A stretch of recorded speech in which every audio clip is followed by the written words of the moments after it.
control the vertical.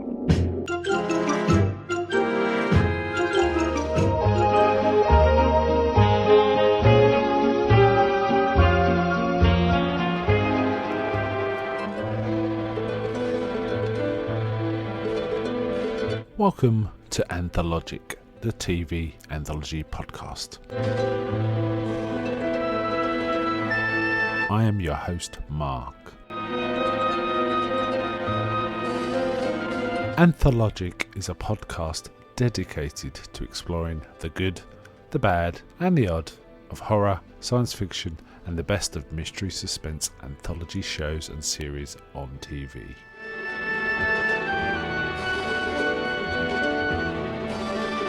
Join me as we slip through the cracks of reality to approach the extremes of experience, where we can peruse the stories and art of a sinister fairground of strange and wonderful rides. And now we go on to the show that is the focus of this particular episode.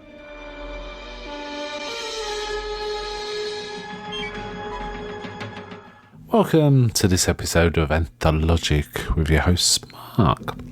Today, I'm kind of doing a follow-up of the last episode. The last episode was The Stalls of Barchester, part of the A Ghost Story for Christmas series or strand from the BBC, a set of short horrors stories, often based on the works of M.R. James, but not always based on those that span the years from the 70s onwards. Now, I was going to do the second in that strand. However, reading up on it, I found that there was one particular one-off episode or short movie that it's kind of inspired the whole strand, but was not part of it. It's often now boxed up as part of that set in box sets and so on, but it was actually a distinct thing. And it was made in 1968, and it's a dramatised version of another M.R. James story called Oh Whistle and I'll Come to You, based on the story Oh Whistle and I'll Come to You, My Lad, from M.R. James. Interesting one, this. It was filmed as part of a show called Omnibus. Now, Omnibus was kind of a BBC Arts programme that started in 1968, I think. Possibly 67, but this was part of the first season of that show, which was usually documentary material, but they did this one-off show, episode 17 of the show, where they devoted the entire programme to a single dramatisation. There is a brief introduction by the director, Jonathan Miller, about what the nature of what this sort of show is, what this story was about, and it was very few actors in this. Michael Hordern was the main actor, the professor in this. And Michael Hordern himself is an actor kind of familiar. He's certainly very familiar to British audiences, and I think he'd probably be recognised by American audiences. He's in the UK, for example. He's the is the man that voiced Paddington Bear shorts, so he's kind of known for that. And himself has got some horror pedigree. He played Bob Marley in a TV short in 1971. He was also in the 51 version of Scrooge. He appeared in a very strange sci-fi horror dystopian movie, very British movie called The Bed-Sitting Room in 1969. It was in Theatre of Blood in 1973. I suspect that might be the place where he's most recognised, if you know that movie. He played Scrooge himself in a 1977 movie, which I think was a TV movie, and he's been in things like Tales of the Unexpected. So he's got a reasonable horror pedigree, though he's sort of a broad actor, often serious, but he's got a sort of avuncular nature that he tends to bring to his roles. Anyway, in this, he's a kind of absent-minded professor. This was filmed in black and white, actually. Now, BBC itself did start to screen in colour earlier than this, but 68, when this was made, was kind of a transition year, and this was actually shot on black and white 16mm film, which is an interesting choice, right? There's a few other characters in it, but the one other character he talks to in the main is a chap who's referred to as the Colonel, who's at the same place. This guy is gone away to the coast, Norfolk coast, it appears, just to have a bit of time to himself. Now, it's an interesting story because it's kind of one of those stories where some supernatural thing happens to scare someone. Now, this is typically, in supernatural tales, a story of someone's guilty conscience plaguing them, often, and I'm thinking of things like the Telltale Heart. This wasn't that as such. He was bothered by something supernatural, but this was more because he was kind of withdrawn from the world and wasn't engaged with the world, and that was kind of his sin, if there is a sin in this story.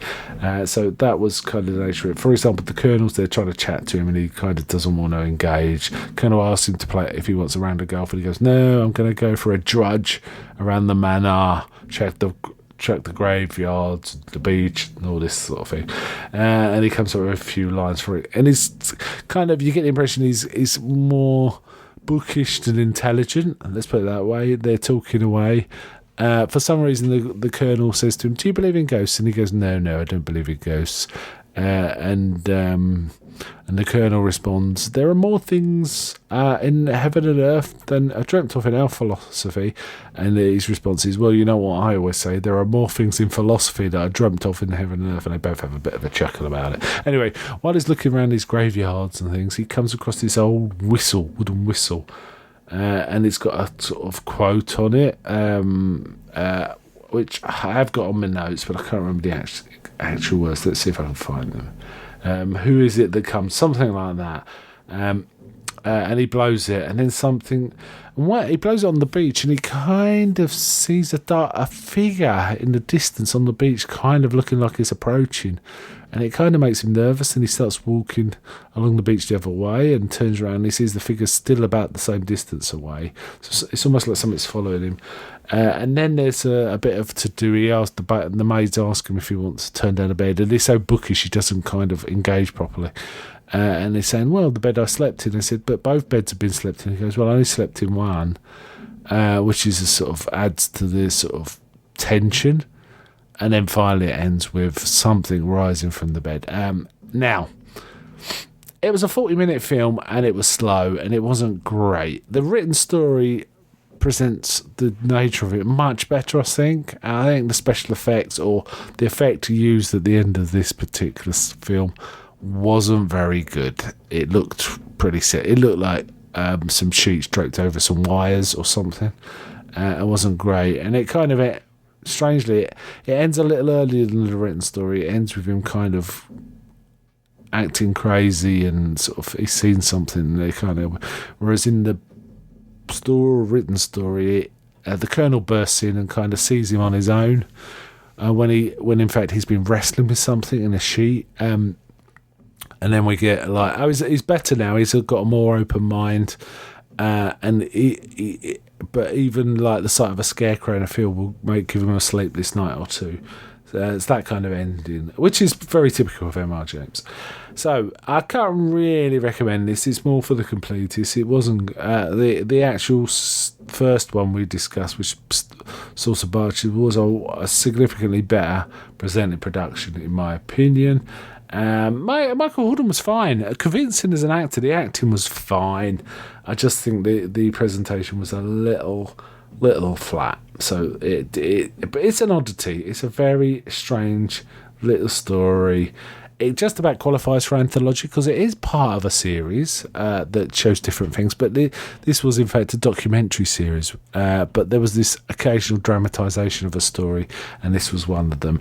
And given its kind of the progenitor or the precursor of the BBC's A Ghost Story for Christmas strand, I think it was worth discussing and sort of raising here. I want to try and do at least a couple of these around Christmas time, because I think they're just very, very fitting, these BBC stories. So I thought I'd go back to the root of it all and sort of discuss it here. However, as I say, I don't think it can really be a strong recommend. The written story is way more interesting. For example, in the written story, they talk about where the belief around whistling for the wind comes from, stuff like that. And there's certain things happening. He's kind of aware of something moving in the bed in the night, and it kind of disturbs him, and that's kind of way more interesting, I think.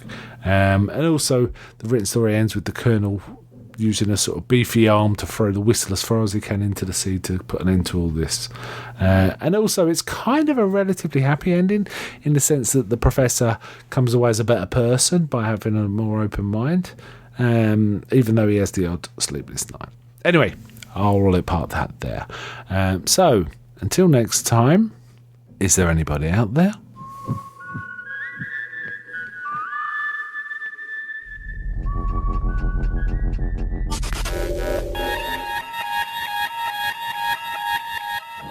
We now return control of your television set to you. Until next week at this same time, when the control voice will take you to